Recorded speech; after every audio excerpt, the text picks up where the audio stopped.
అపోస్తలుడైన పౌలు గలతీయులకు రాసిన పత్రిక 5వ అధ్యాయం. ఈ స్వాతంత్రం అనుగ్రహించి క్రీస్తు మనలను స్వతంత్రులుగా చేసి ఉన్నాడు. కాబట్టి మీరు స్థిరముగా నిలిచి మరలా దాస్యమను కాడి క్రింద చిక్కుకొనకుడి. చూడుడి, మీరు సున్నతి పొందిన ఎడల క్రీస్తు వలన మీకు ప్రయోజనమేమీ కలగదని పౌలను నేను మీతో చెప్పుచున్నాను. ధర్మశాస్త్రము యావత్తు ఆచరింపబద్ధుడై ఉన్నాడని సున్నతి పొందిన ప్రతి మనుషునికి నేను మరలా దృఢముగా చెప్పుచున్నాను. మీలో ధర్మశాస్త్రం వలన నీతిమంతులని తీర్చబడి వారెవరో వారు క్రీస్తులో నుండి బొత్తిగా వేరు చేయబడి ఉన్నారు, కృపల నుండి తొలగిపోయి ఉన్నారు. ఎలయనగా మనము విశ్వాసం గల వారమై నీతి కలుగునను నిరీక్షణ సఫలమగునని ఆత్మ ద్వారా ఎదురుచూచుచున్నాము.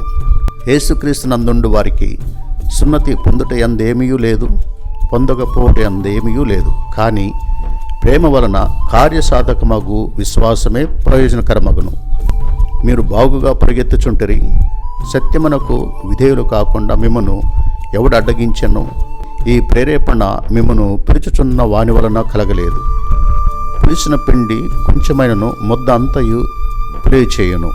మీరంత మాత్రమును వేరుగా ఆలోచింపరని ప్రభునందు మిమ్మను గూర్చి నేను రూఢిగా నమ్ముకొనుచున్నాను. మిమ్మను కలవరపెట్టుచున్నవాడు ఎవడైనను వాడు తగిన శిక్షకు భరించును. సహోదరులారా, సున్నతి పొందవలనని నేను ఇంకనూ ప్రకటించుచున్న ఎడల ఇప్పటికీ హింసింపబడనేలా? ఆ పక్షమున శిలువ విషయమైన అభ్యంతరము తీసివేయబడును గదా.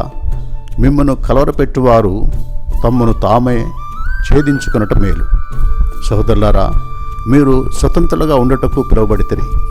అయితే ఒక మాట, ఆ స్వాతంత్రమును శరీర క్రియలకు హేతువు చేసుకొనక ప్రేమ కలిగిన వారై ఒకరినొకడు దాసులైనుడై. ధర్మశాస్త్రం అంతయు నిన్ను వలె నీ పొరుగువాని ప్రేమించుము అను ఒక్క మాటలో సంపూర్ణమై ఉన్నది.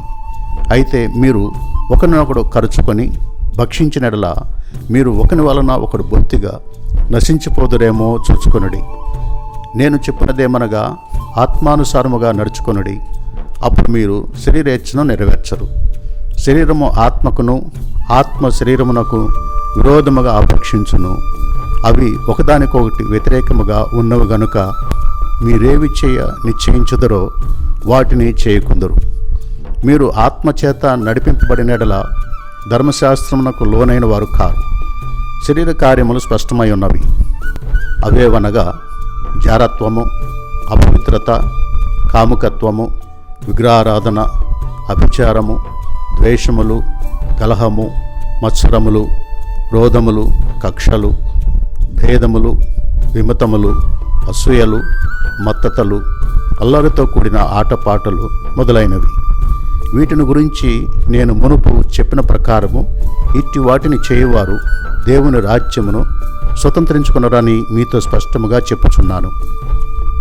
అయితే ఆత్మఫలమేమనగా ప్రేమ, సంతోషము, సమాధానము, దీర్ఘశాంతము, దయాళత్వము, మంచితనము, విశ్వాసము, సాత్వికము, ఆశానిగ్రహము. ఇట్టి వాటికి విరోధమైన నియమం ఏదియూ లేదు.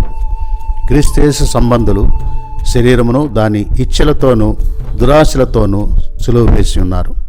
మనము ఆత్మను అనుసరించి జీవించేవారమైతమా? ఆత్మను అనుసరించి క్రమముగా నడుచుకుందాము. ఒకరినొకరము వివాదము రేపకయు, ఒకరి యందు ఒకరము అసూయపడకయు, వృధాగా అతిశయపడకయు ఉండము.